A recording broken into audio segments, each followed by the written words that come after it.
हेच आपले दैवत गोपीनाथरावजी मुंडे साहेब. खरं तर या लोकनेतेबद्दल केवळ शब्दच सांगणे फार कठीण आहे.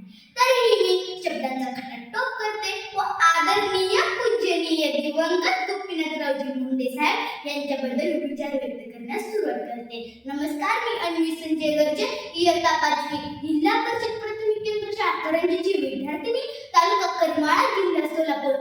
लोकनेते गोपीनाथरावजी मुंडे साहेब यांच्याबद्दल माझे विचार व्यक्त करण्यास सुरुवात करते. आपल्या देशात घराणेशाही, श्रीमंती, समाजातील जागी व्यवस्थेतील स्थान, कोणाचा तरी वरदहस्त डोक्यावर असणाऱ्यांना राजकारणात संधी मिळाल्याचे आपणास पाहावयास मिळते. परंतु एका सामान्य गरीब कुटुंबातील मुलगा, त्याच्या घराण्यात राजकारणातील राज शब्द सुद्धा माहित नाही, असा मुलगा त्यात असलेल्या नेतृत्व गुण, सामाजिक गुण व समाजसेवा करण्याची धडपड या गुणांमुळे लोकनेता होतो. याचे एकमेव उदाहरण म्हणजे आपले साहेब. मित्रांनो, सामान्य माणूस ते लोकनेता होण्यापर्यंत त्यांचा काळ हा सोपा होता. परंतु या कठीण काळातही न डगमगता त्यांनी आपले कार्य निरंतर चालू ठेवले. समाजात त्यांना एक आदराचे व मानाचे स्थान निर्माण झाले. म्हणतात ना, शुद्ध बीजापोटी फळे रसाळापोटी, या उक्तीप्रमाणे वारकरी दाम्पत्याच्या पोटी जन्म घेऊन आपल्या आईवडिलांचे ते आदर्श पुत्र ठरले. म्हणतात ना, जे अंगी मोठेपणात या यातना कठीण, जे अंगी मोठेपणात या यातना कठीण.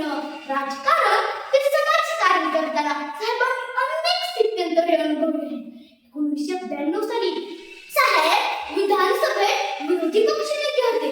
विरोधी पक्षनेते ही जबाबदारी त्यांनी यशस्वीरित्या पूर्ण केली. आपल्या अभ्यासपूर्ण वचनातून सत्ताधाऱ्यांना वठणीवर आणण्याचे काम त्यांनी विलया पार पाडले. व पुढे 1995 साली साहेब उपमुख्यमंत्री व गृहमंत्री झाले. त्यांनी मुंबईतील व राज्यातील कायदे सुव्यवस्था योग्यरीतीने हाताळल्या.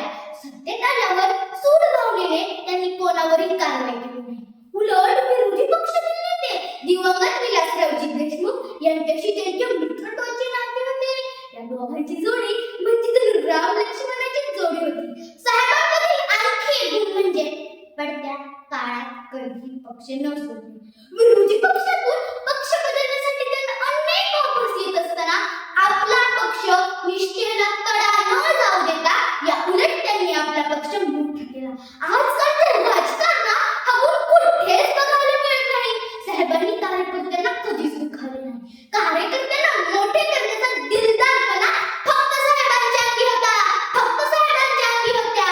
आणि त्यांच्या याच संघर्षाला जवळून पाहणारे गोंडन रागिणी म्हणजेच पंकजाताई व प्रीतमताई यांचाही संघर्ष अजून संपलेला नाहीये. खरं तर समाजातील सर्व लोकांमध्ये एक आपलेपणाचे नाते, संवाद निर्माण व्हावा म्हणून साहेबांनी भगवान गडावर दसरा मेळावा घेण्यास सुरुवात केली. दसऱ्या मेळाव्यामध्ये सर्व जाती धर्माचे लोक आनंदाने सहभागी होतात. हे साहेबांवरील बालवृद्धांचे, सर्व जाती धर्माच्या लोकांचे प्रेम आहे. साहेब राजकारणात मोठे झाले ते केवळ कामाचे करूनच, ना की जातीपातीचे राजकारण करून. म्हणूनच साहेबांच्या या गुणांमुळे सर्व समाजातील सर्व क्षेत्रातील लोक साहेबांचे नाव आदरपूर्वक घेतात. म्हणतात ना, जो आवडे सर्वांना तोची आवडे देवाला. या उक्तीप्रमाणे साहेबही देवाला प्रिय झाले असतील. म्हणूनच सर्व स्थिर स्थावर चालू असताना आपल्यातून ते अनपेक्षितपणे निघून गेले. खरं तर संघर्षातून निर्माण केलेली व्यवस्था चालवण्याचा हा काळ होता. परंतु तो 3 जून 2014 दिवस येतो व सर्वांना दुःखाच्या तळख्यात मोडतो. साहेब, आज तुम्ही असता तर महाराष्ट्रातील सर्व जनता बंधू भावनेने जगली असती. साहेब, आज तुम्ही असता तर शेतकरी गोरगरिबांच्या यातना कमी झाल्या असत्या. साहेब, आज तुम्ही असता तर राजकारण इतक्या खालच्या स्तरावर गेले नसते. राजकारण इतक्या खालच्या स्तरावर गेले